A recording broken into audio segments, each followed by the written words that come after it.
Why does a knife you paid a man to sharpen 6 months ago cut worse today than a $2 paring knife nobody has ever touched?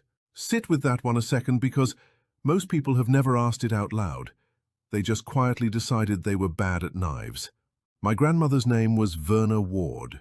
She was born in 1911 in Douglas County, Missouri, and she died in 1994 in the same house she was married into. She cooked 3 meals a day for a family of 9 for about 50 years, and in all that time, I never once saw a sharpening stone in that kitchen. What I saw was this. She'd be standing at the sink with a paring knife, and she'd reach up into the cabinet, take down a coffee cup, turn it upside down on the counter, and go at the blade against the bottom of it. Maybe 40 seconds. Then she'd go back to the potatoes. I was maybe 9 years old, and I thought it was just something old women did, like putting a saucer over a bowl instead of using a lid. It took me 30 years to find out she was right, and about 10 more to understand why. My name is Hollis Ward. I'm 63. I live on 40 acres in the Missouri Ozarks, and I've butchered my own hogs since 1988, which means I have spent a great deal of my life caring very much about whether a knife is actually sharp or just looks sharp. Now, before I go on, here's what this video will not do for you. This will not fix a knife with chips in it. If you can see notches in the edge with your naked eye, that's a job for a stone, and you can't skip it. It won't reprofile a blade you've been abusing for 10 years. It won't do much of anything for a serrated bread knife, and it will do very little to a hard Japanese blade in the 60+ range on the hardness scale.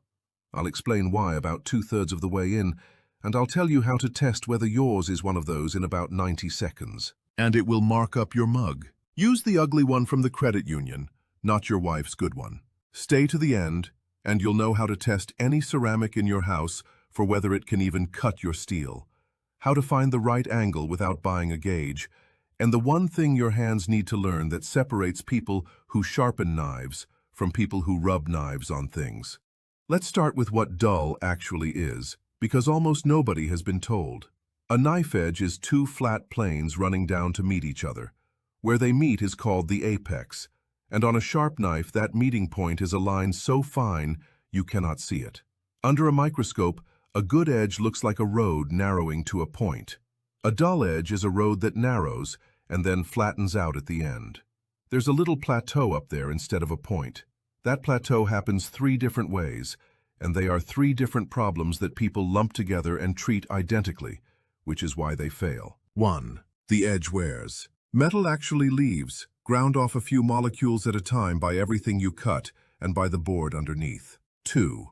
The edge rolls. The apex is so thin it's basically foil up there, and it bends sideways. The steel is all still present, just laying over. 3. The edge chips. A piece breaks out. Bone, a frozen edge, a pit, dropping it in the sink. Now, here's what matters. A rolled edge just needs straightening, and that's what a honing steel does. That rod that came with your knife block that everybody either ignores or uses like they're in a movie. It doesn't sharpen anything. It pushes the folded metal back upright.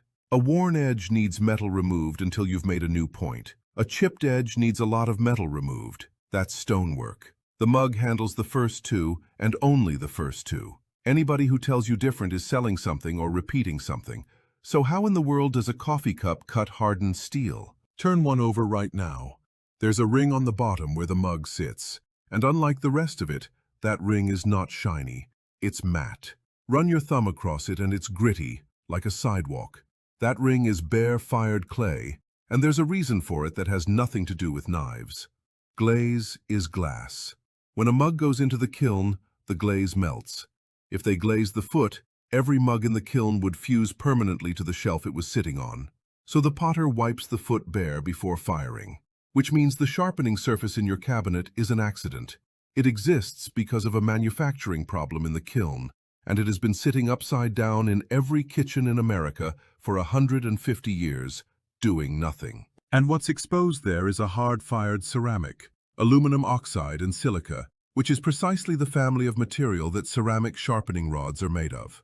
When you buy a ceramic honing rod at the kitchen store for $30, you are buying the same class of stuff as the bottom of your mug, ground round and put on a handle. Now here is the part I want you to actually go do, because it's the only part of this video that's a test rather than a claim. In 1812, a German named Friedrich Mohs put together a scale for how hard minerals are, and it works on one idea. The harder thing scratches the softer thing. That's it. That's the whole science. Ordinary kitchen knife steel sits around 6, maybe 6.5 on that scale. Hard-fired stoneware runs about 7. Aluminum oxide runs higher still. So take your knife right now and make 3 or 4 passes on that unglazed ring. Then look at the ring. If there's a gray or black smear on the ceramic, you're done thinking about it. That smear is not dirt. That is your knife. That's steel that has been abraded off your blade and left on the mug. And it is proof, in your kitchen, in 10 seconds, that this ceramic is harder than your steel and can cut it. No smear means one of two things.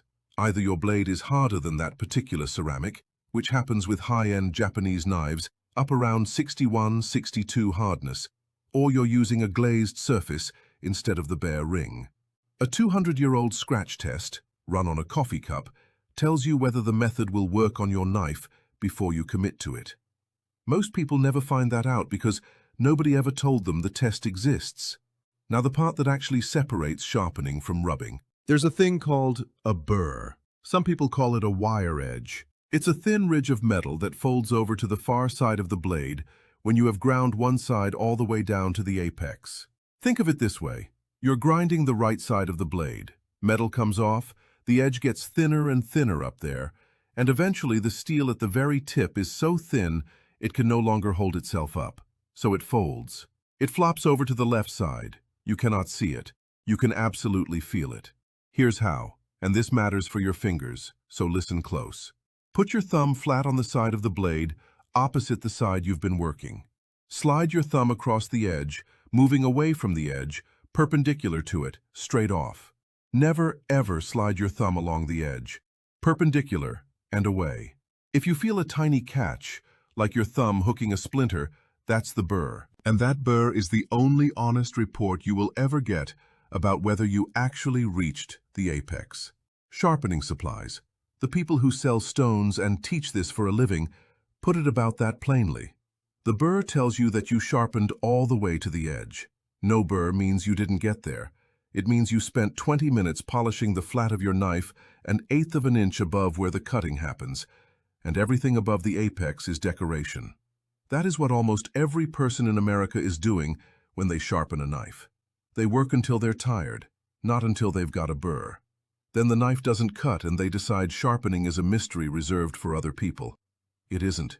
It has one checkpoint, and nobody hands it to you. Once you've raised a burr along the whole length on one side, flip over and do the same on the other, and the burr flips with you. Then you take it off with a few very light alternating passes. Light. Half the pressure. That last part is what turns a knife that feels sharp into a knife that stays sharp. If you've got a knife your mother or your grandmother used, and you know how she kept it up, put that in the comments. I want to hear the methods that actually got passed down, including the ones you think sound crazy. Half of what I know came from watching somebody who never explained herself. Now, the gadget. Walk into any store and there's a plastic V on the end cap for $12, and you drag your knife through it and it goes scrape, and the knife cuts tomatoes again. It works. That's the whole problem. What's inside most of those is 2 pieces of tungsten carbide set in a fixed V, usually around 20 degrees. And carbide is so much harder than your knife that it doesn't abrade the steel so much as it scrapes it. It tears metal off in quantity, at whatever angle the plastic decided, whether or not that angle has anything to do with your knife. And what it leaves behind is a big, ragged burr along the edge. That burr feels sharp. It'll cut paper.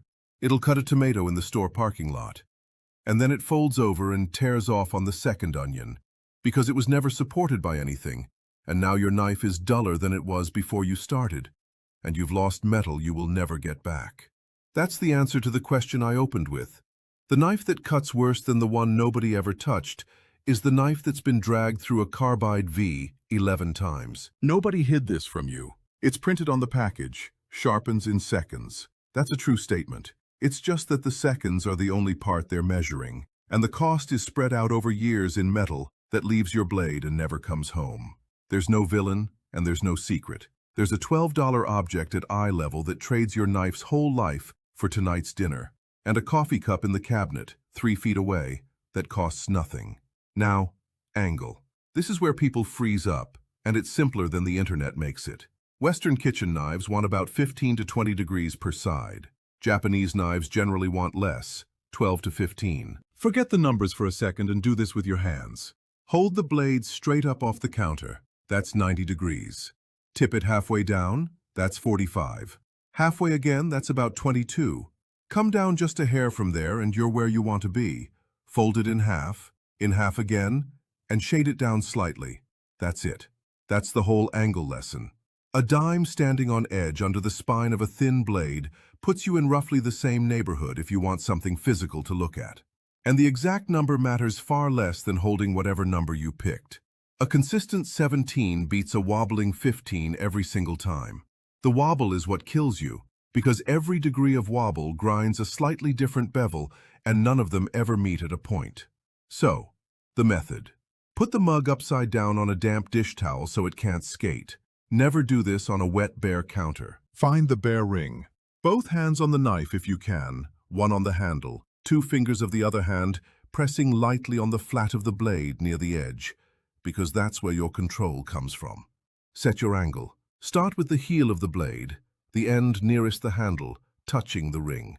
Now draw the knife across the ring in a smooth sweep, going away from your body, edge leading, and pull it toward you along its own length as you go, so that by the end of the stroke, you're at the tip. Heel to tip in one motion. You're trying to touch every part of that edge exactly once per stroke.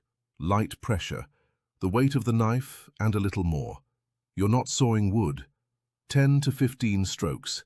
Then check for the burr with your thumb, perpendicular, away from the edge. No burr? 15 more. The burr is the destination.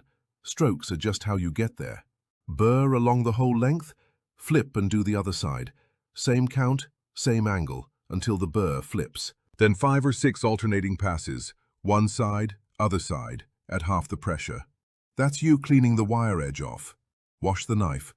There is steel dust on it, and there's ceramic dust on it, and neither belongs in supper. Now test it. Hold a sheet of newspaper by one corner, hanging free, and slice down through it. A properly sharpened knife goes through hanging paper without tearing, without catching. If it catches in one spot, that spot never got the burr. Here's what goes wrong.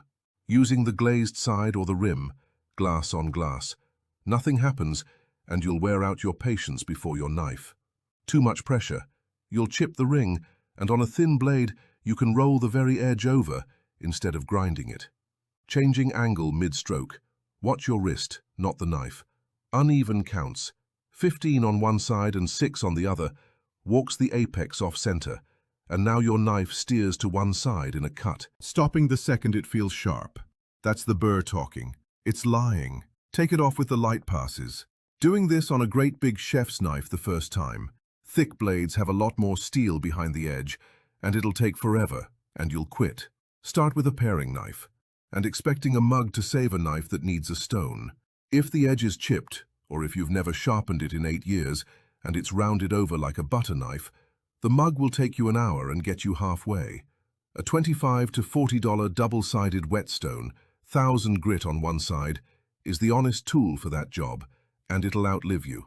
The mug is for maintenance in between, which is exactly what my grandmother was doing with it. She wasn't restoring a knife once a year, she was touching one up every few days for 50 years, and it never got far enough gone to need anything else. That's the piece everybody misses about how she did it. It wasn't a trick. It was a frequency. Here's your one thing this weekend. Not your good knife. Go find the worst paring knife in your drawer. The orphan with the loose handle you'd never miss. Take a mug down, ugly one. Damp towel under it. 4 passes first, and look at the ring for the gray smear. That's your go or no-go, and it costs you 10 seconds. Then 15 strokes on one side at about 20 degrees, and stop and hunt for the burr with your thumb, perpendicular, away from the edge. You are not trying to sharpen the knife today. You are trying to feel a burr for the first time in your life. That's the entire assignment. When you find it, and you will, do the other side and take it off light. Then cut the hanging newspaper. 10 minutes. Costs nothing. You own everything already. And once your thumb knows what a burr feels like, every sharpening tool you ever touch after that, stone, rod, belt sander, anything, you'll be able to tell whether it's working, because you'll be reading the knife instead of trusting the package. Next week, I'm going to show you the thing that's dulling your knives faster than you can sharpen them. And it's not the knife's fault, and it isn't yours. It's what you're cutting on. Some of the most popular cutting boards sold today are harder than the steel of the blade, and every stroke you make on them is undoing what you just did at the sink. I've still got Verna's paring knife. The blade is worn narrow, maybe half the width it left the factory with, because 70 years of sharpening takes metal, and that's what sharpening is. There's no name stamped on it that I can read anymore. It is the sharpest knife in this house. Go find your worst knife in a mug, and go find the burr.